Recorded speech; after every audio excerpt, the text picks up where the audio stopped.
১৯৭১ সাল রক্তে ভেসে গিয়েছিল পুরো বাংলাদেশ। দেশভাগ, বিশ্বাসঘাতকতা আর ধর্মের নামে মানুষ হত্যার সেই দিনগুলো যেন আজও ইতিহাসের দেয়ালে রক্তমাখা দাগ হয়ে আছে। কিন্তু এইবার সে অন্ধকার যেন আবারও ফিরে আসছে। নয়াদিল্লি থেকে পাওয়া এক চাঞ্চল্যকর রিপোর্টে প্রকাশ, বাংলাদেশে গড়ে তোলা হচ্ছে এক নতুন ইসলামিক রেভলিউশনারি আর্মি, যার সংক্ষেপে নাম IRA। জানা গেছে পাকিস্তানের কুখ্যাত গুপ্তচর সংস্থা ISIর সহায়তায় এই বাহিনী গঠন করছে বাংলাদেশেরই এক অংশ, যেখানে বেছে নেওয়া হচ্ছে ৮০০-র বেশি তরুণ যুবককে।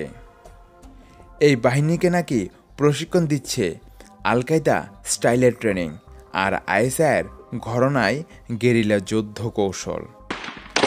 বিশ্লেষকরা বলছেন, যেভাবে পাকিস্তান ৭১ সালে রাজাকার বাহিনী তৈরি করেছিল, ঠিক সেই পথেই এবার তৈরি হচ্ছে ইসলামী সেনা, যার মূল উদ্দেশ্য বাংলাদেশের অভ্যন্তরে অস্থিরতা সৃষ্টি করা। কিন্তু প্রশ্ন হলো, কেন আবারও এমন আগুন জ্বলছে বাংলাদেশের মাটিতে? কে দিচ্ছে তাদের মদত? কেন আবারও ৭১-এর রক্তাক্ত ছায়া ভেসে উঠছে ইতিহাসের পাতায়?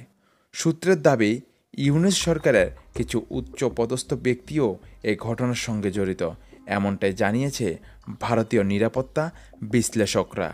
আর সবচেয়ে ভয়ানক তথ্য হলো, এই বাহিনীতে যোগ দিতে নাকি তরুণদের মধ্যে চলছে গোপন নিয়োগ অভিযান। অনেকেই দেশের ভেতরে ও বাইরে পাচ্ছেন বিশেষ প্রশিক্ষণ। ইতিহাস যদি কিছু শেখায়, তাহলে আমরা জানি, একবার আগুন ছড়ালে তা কাকে পুড়িয়ে দেবে কেউ জানে না। বাংলাদেশের মুক্তিযুদ্ধের সময় পাকিস্তান যেমন রাজাকার বাহিনী বানিয়েছিল, তেমনই এবারও সে একই অন্ধকার হাত ছড়াচ্ছে।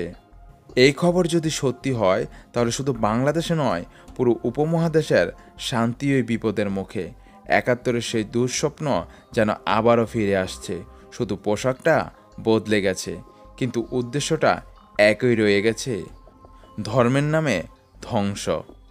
বাংলাদেশ যে মাটিতে লক্ষ শহীদের রক্ত মিশে আছে, সেই মাটিতে আবারও যদি বিভেদের আগুন জ্বলে ওঠে, তবে ইতিহাসও ক্ষমা করবে না।